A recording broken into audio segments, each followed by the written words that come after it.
union and intersection, and the Venn diagram. We will be using the following symbols.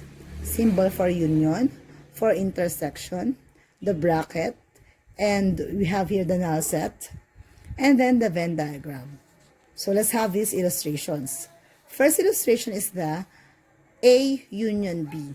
So it's represented by the symbol. This is the symbol A, tapos yung U, na parang pinalapad na U. That's A union B. This means that these elements, the green elements here, inside the circle for A and circle B, are elements that belong to either A or B or both. Okay, so parang pinagsama siyang element for A and element for B. Now we have another illustration. We have here A intersect B. The symbol is this one, yung baliktad na U. Okay, so this means that these elements, yung green na yan, these are the elements that belong to both A and B. So kaya siya nag-overlap. Ibig sabihin, itong mga nandito ay element na ng A, element pa siya ng B. Now last we have here, A complement. The symbol here is the apostrophe at the upper right side of A. So A may gitling sa taas.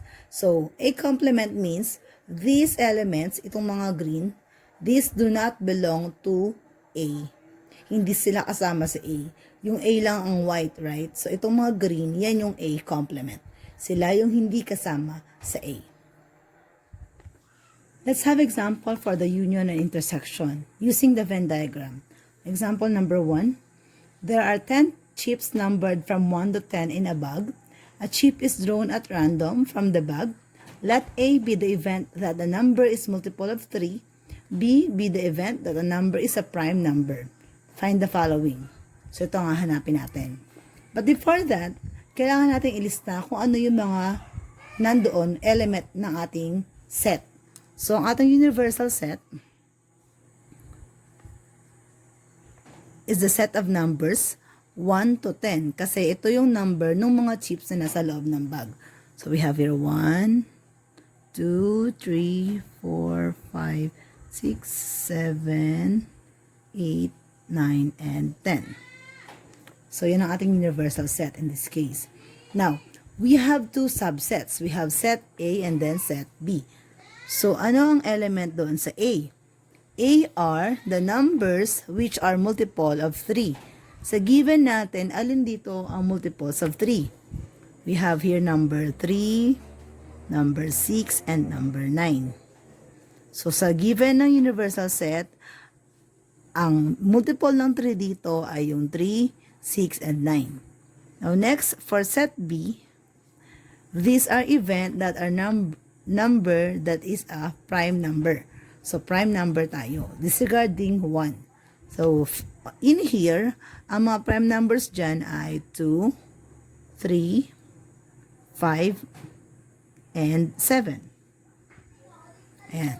So yan ang mga prime numbers. So balikan natin yung ating problem kanina. So we are looking for A union B. So pag union, these are the elements that are in A or B. So kukupihin lang natin ito at ito. So ganito lang siya. So kung mayroong dalawa na may isang element na pareho nasa kanila, isang beses lang natin siya isulat sa ating union. So in our case, ito 3, 6, 9, tsaka 2, 3, 5, 7. Unahin ko isulat yung 2, followed by 3. Isang beses ko lang kokopyahin. And then we have 5, 6, 7, 9. So 5, 6, 7, and 9. This is our A union B. Now, for intersection, A intersection B, or yung intersection ng A at B, considering these two sets, anong element ang nasa A na nandun din sa set B? That is 3. Therefore, our intersection of A and B is 3.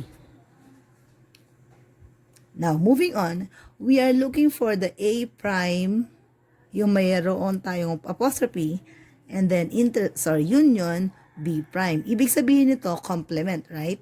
So, yung A complement natin, lagi ko dito.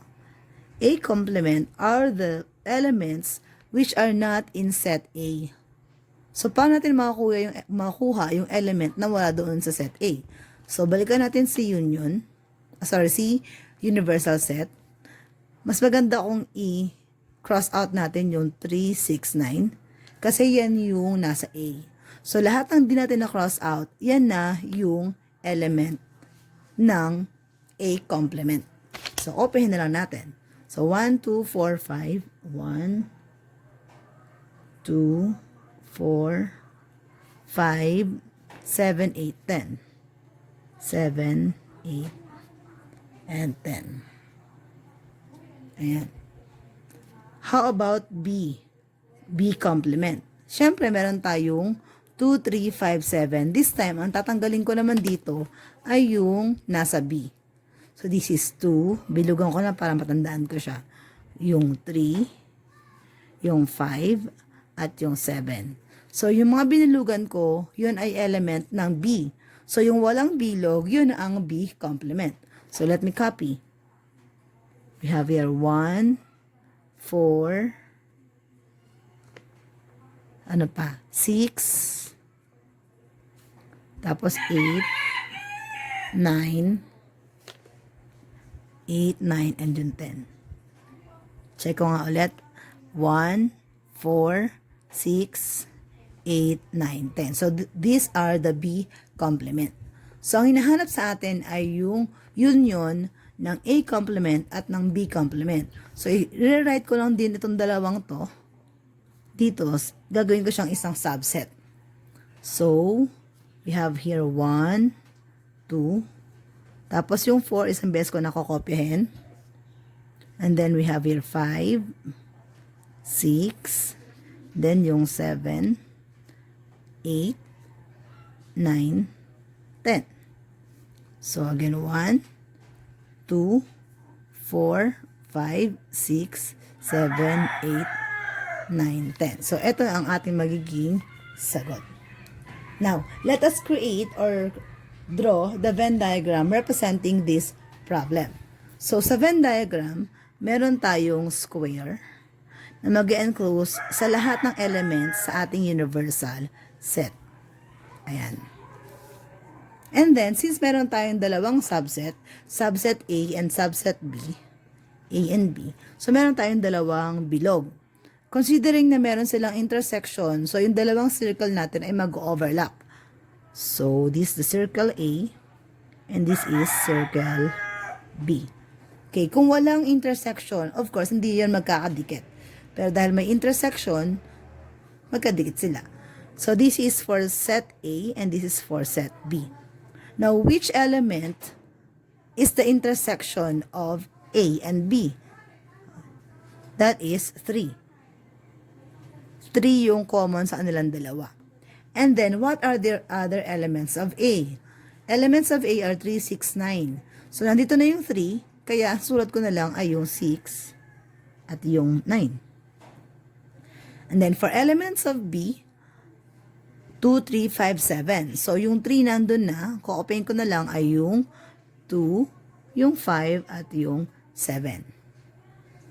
So, we're almost done. So, nailagay natin lahat, eto, dito. But remember that our universal set is are numbers from 1 to 10. So, ibig sabihin, may mga number na hindi kasama sa A at B. At yung mga number na yon ay dapat nandun pa rin sa ating universal set. So, ano-anong number yon? So, we have there number 1, yung number 4, hindi kasama yung 4, hindi rin nakasama yung 8, at yung 10. Meaning, these numbers belongs to our universal set, but these numbers do not belong to set A or in set B. Okay, so this is how our Venn diagram looks like. Okay, let's move on to example number 2. In example number 2, this is a given. Q is X such that X is an even number where X is less than 15. And T is X such that X is a multiple of 5 less than 20. So, identify muna natin kung ano yung meron sa ating universal set. So, ano muna yung Q? Ano-ano yung nasa Q? Even numbers daw na less than 15. So, ang ating even numbers less than 15 ay mga 2,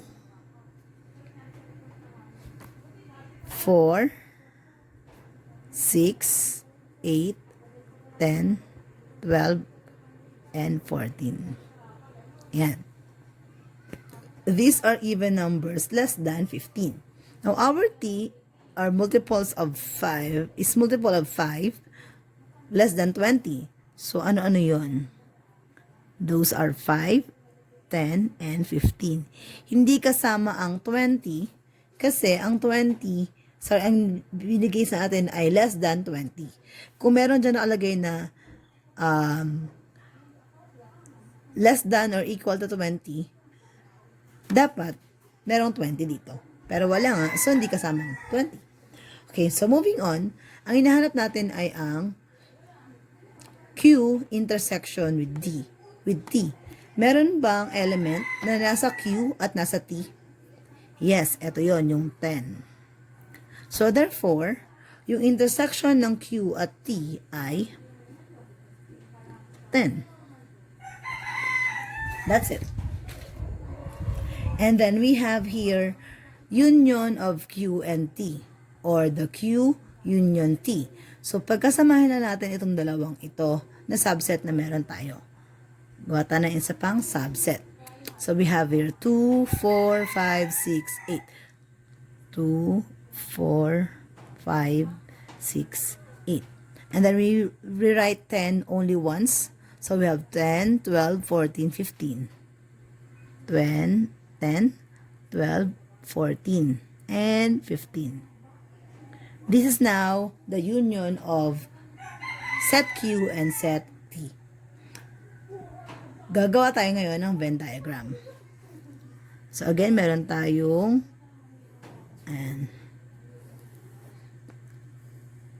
enclosed figure. Meron tayong dalawang event or set. So gawin natin ito. Dalawang circle. And this is for Q and this is for T. Now, what is our intersection? Lagi nauuna yung sulat ang intersection. That is 10. So, lagay ko dito ang 10. Ayan. So, what are the other elements in Q? Those are 2, 4, 6, 8, 10, 12, 14. Pero yung 10 hindi ko nasulat kasi nasulat na siya. So, 2, 4, 6, 8, 12, and 14. Now, for T, we have 5, 10, 15. Susulat-sulat ko na lang ay 5 and 15. So, 5 and 15. Now, do I have numbers that I need to write in here or any part of our set, of our universal set? Actually, wala na. Unlike sa example kanina, given yung 1 to 10 na nasa set natin. In this case, ang laman lang ng set natin ay ito. Hindi naman sinabi na kailangan numbers 1 to 20 or numbers 1 to 15.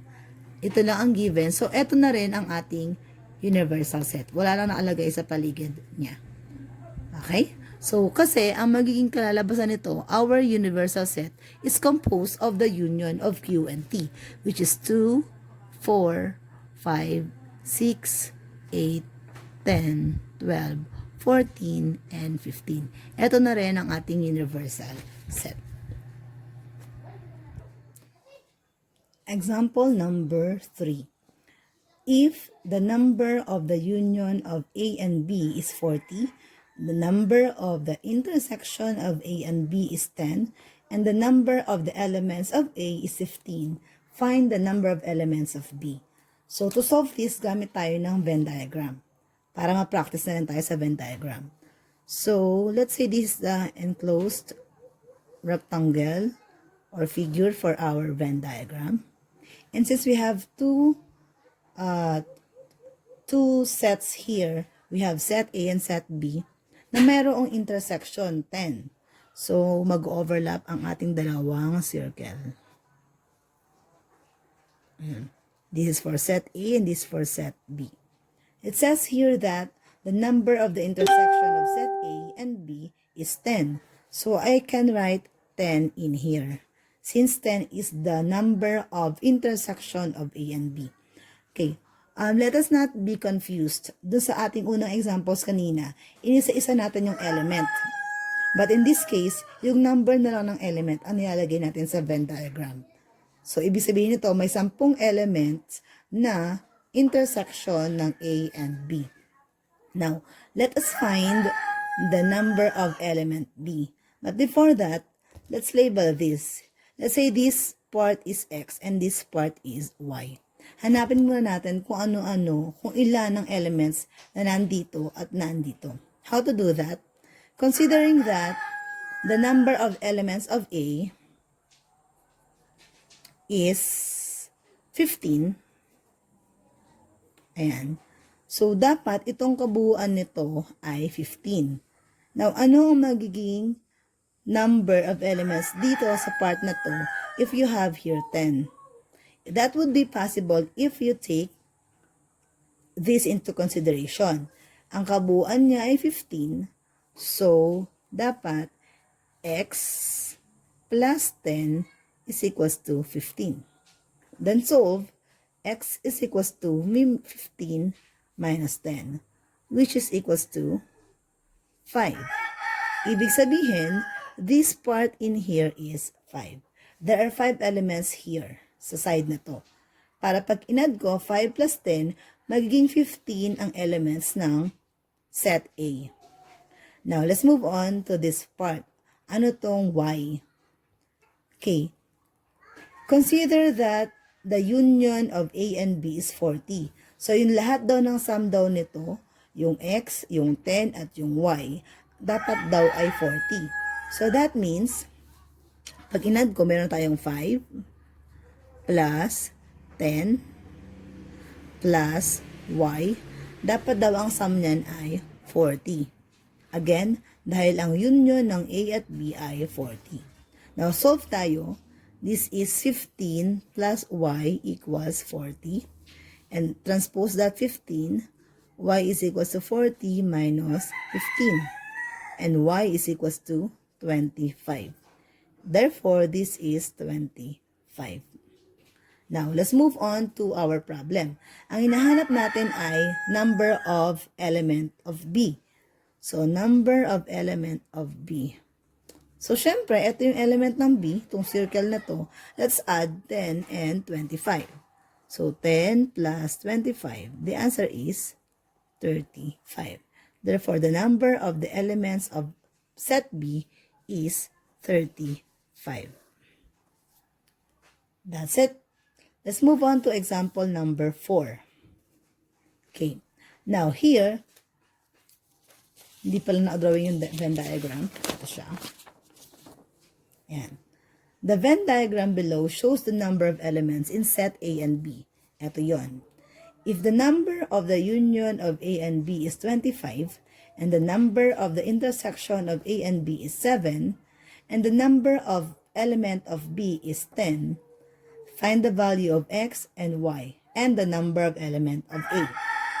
Okay, so this is the Venn diagram that we have here. 7 ang nasa gitna kasi sabi doon, the intersection is 7. Okay. So that means, hanapin muna natin yung X at yung Y. So ang sabi dito, ang number daw ng element ng B ay 10. Okay. So dapat, itong kabuuan nito ay maging 10. So that means, 7 plus Y equals 10. So that's Y is equals to 10 minus 7 if we transpose this. And then Y is equals to 3. So dapat 3 ay ang value ng Y. Okay? Now how about here? Paano ito makakuha? Katulad lang din ng kanina, ang union ng A at B ay 25. So ibig sabihin, pag inad ko tong X, yung 7 at yung Y, dapat ang sum nun ay 25. So, let's compute. Let's have here X plus 7 plus, may value na tayo ng Y, which is 3. I-separate natin. Dapat ang sum nito ay 25 kasi ang union ay 25. So this is x plus 10 equals 25. So transpose this. X is equals to 25 minus 10. And x is equals to 15. So this should be 15. Add natin 15 plus 7 plus 3, that is equals to 25. So wala nang binanggit na merong number sa labas because of the complement, so there will be no problem. Okay, so that's example number 4. Example number 5. During quarantine, mental health is important more than before. Anxiety strikes due to uncertainties brought by the pandemic. A survey was conducted to 100 individuals to determine ways how each one used their time at home to lessen, if not to avoid, development of anxiety. The result is as follows. So, nagkaroon ng survey kung anong ginagawa ng mga tao para makaiwas sa anxiety during pandemic. And here is the result. So, 35 engaged themselves into household, 40 into social media. Ito yung mga nag-TikTok, mga nag-FB, nag-IG, and so on. 50 ang nag-develop ng new hobbies, nagplantita, nag-bake, nagluto, and whatsoever. Some engaged themselves into 3. May bagong hobby, nag-social media, nagtrabaho sa bahay. Meron 2 lang, and so on. So, anong gagawin natin? Let us draw a Venn diagram showing the result of the survey, and let's find out how many did not participate. Okay? Gawa tayo ng Venn diagram. So, dahil meron tayong tatlong event or tatlong set, those who may do household, social media, and new hobbies, sa ating Venn diagram, magkakaroon tayo ng 3 circle. So, enclose natin ang 3 circle sa isang square. Ayan. So, this is the first circle, the second, and this is the third. Ayan. So, let me use acronyms here. So, let me use H for household, S for social media, and new hobbies for N for new hobbies. Okay, so this is for H, this is N, and this is N. Okay, now going back, sabi sa given natin, 10 daw sa kanila ang na-engage sa new hobby, social media, household. 3 ang ginawa. Nagpaka-busy ito ng sobra. 10. So, yung 10 na yan ang intersection ng 3 event natin. So, this will be placed here. Okay, so 10. And then, unahin natin, so isunod natin yung intersection ng kada 2 event. So, eto yun. So, for household and new hobbies, yung nagpa-busy sa trabaho at nag-develop ng bagong hobby, 15.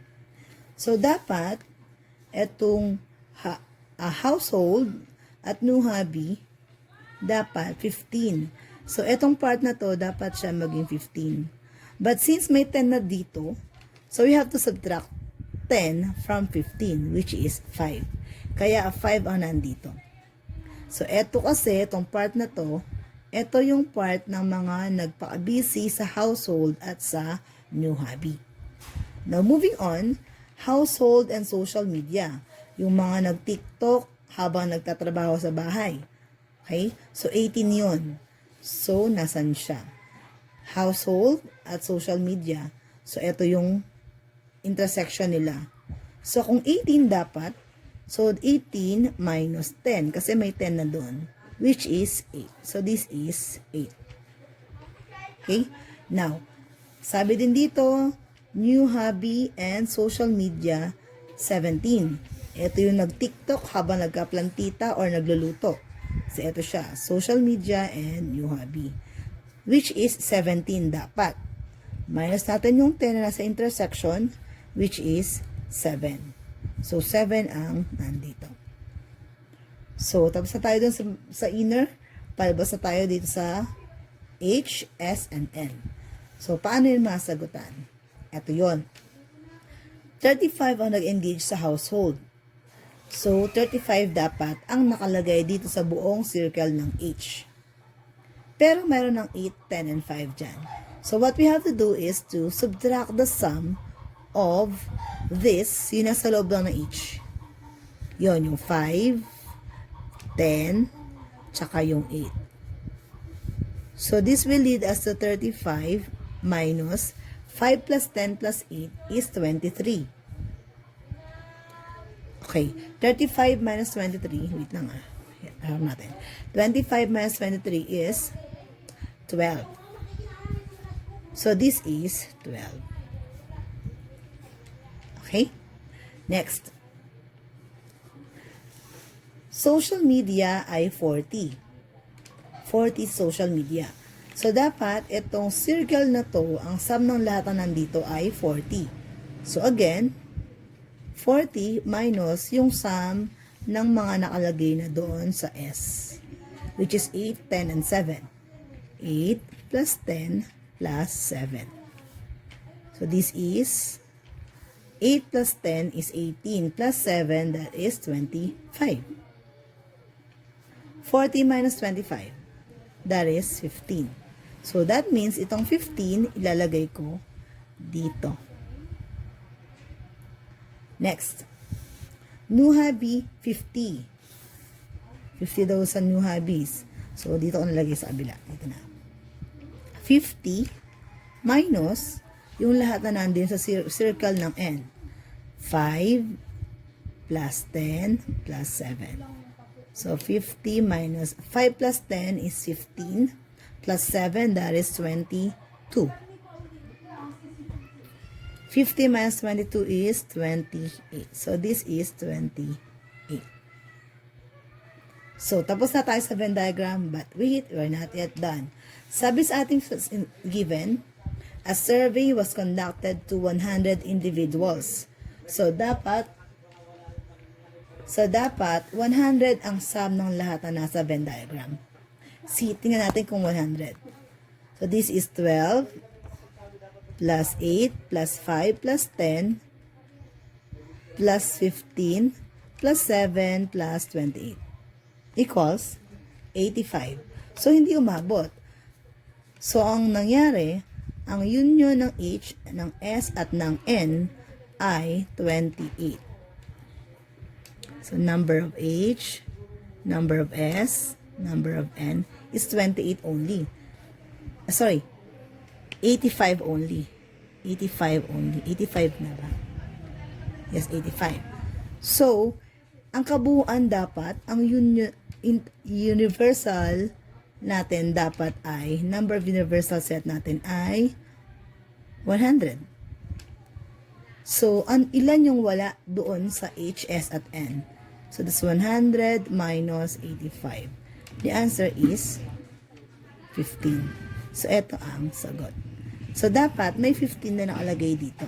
Kasi yung 15 na yan, hindi sumagot ng household, ng social media, at ng new hobby. Malamang yung 15 na yan ay merong ibang ginawa or wala talagang ibang ginawa. Okay, wag naman sanang walang ginawa kasi if that's the case, mas malaki yung chance na magkaroon sila ng anxiety. So, that's it.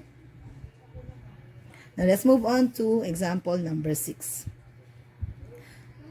Okay, in this problem, a coin was tossed thrice. A coin was tossed thrice. Let A be the event that the first result is tail, B the event that the second result is tail, and C is be the event that the result has exactly 2 tails.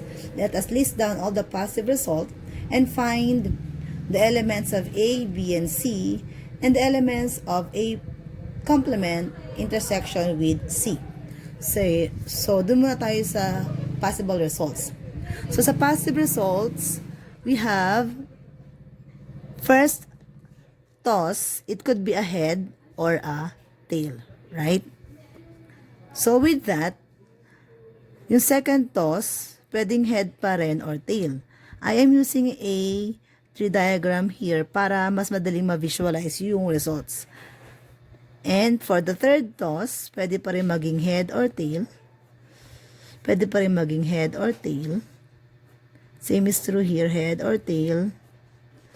Head or tail. And then, ilista ko na lang lahat. So, this will be our universal set. So, our universal set is, isa-isa natin, H, H, H, H, H, T,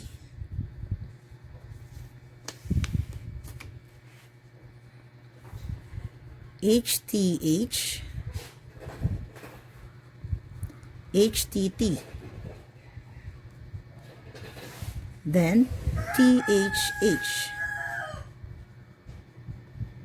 T, H, T. T, T, H. And then T, T, T. Ayan. Ito ang ating possible result at ito rin ang ating magiging universal set. Now, moving on, sabi ang set A daw ay first result is tail. So, sa ating given universal set, itong mga to, ang mga result na nasa unahan ay tail.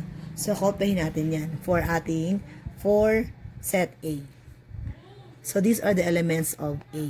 T, H, H, T, H, T, T, T, H, and T, T, T. Yan. Lahat ng to may tail sa first toss. Now, next, B, the event that the second result is tail. So, sa mga to, alin dito yung may second result na tail? Ito yun. Pwede ko siyang guhitan. Ito, second niya ay T, second niya ay T, ito at ito. So, kopyahin ko yan lahat. So, we have here HTH, HTT, TTH, and TTT. Ayan. Now, for set C, these are the event that the result has exactly two tails. Yung meron daw dalawang tails. Guhitan ko ng dalawa. Dalawa ang tail. Ito. Ito. Dalawa ang tail. Ito rin, dalawa ang tail. Hindi ko isasama ito. Bakit? Kasi tatlo ang tail. Ang sabi dito ay exactly two tails. So, kopyahin ko yung mga may dalawang underline. HTT, THT, tapos TTH. Let HTT, THT, TTH. Now, we're done with that. Hanapin natin na ang A complement intersection with C. Okay, meron na tayong C, ito na siya. Pero yung A complement, hindi pa natin nakakuha. A complement ay yung mga element na wala sa A. So, kung ito ang A, ito yun. Ito natin nakuha kanina. Ito ang A, so ito siya. So, therefore, ang A complement ay ito. Right? So, this is our A complement. Lagay ko. Lagay. At sa baba. A complement ay HHH, ito yung kinokopya ko, HHT, HTH, at HTT. Ito ang A complement. Now, kung titingnan ko ito at ito, alin daw ang meron silang alin daw ang intersection? Ibig sabihin, ano ang element na nasa C at nasa A complement? Tingnan natin. Let's use our eyes. So, HTT, meron. So, that's 1. Bilugan natin. THT, THT, wala. Wala. So, nga. THT, wala. TTH, wala din. So, isa lang. Meron ang A complement intersection with C ay HT, T, T. So, that's it. Ito na ang ating sagot sa number 5.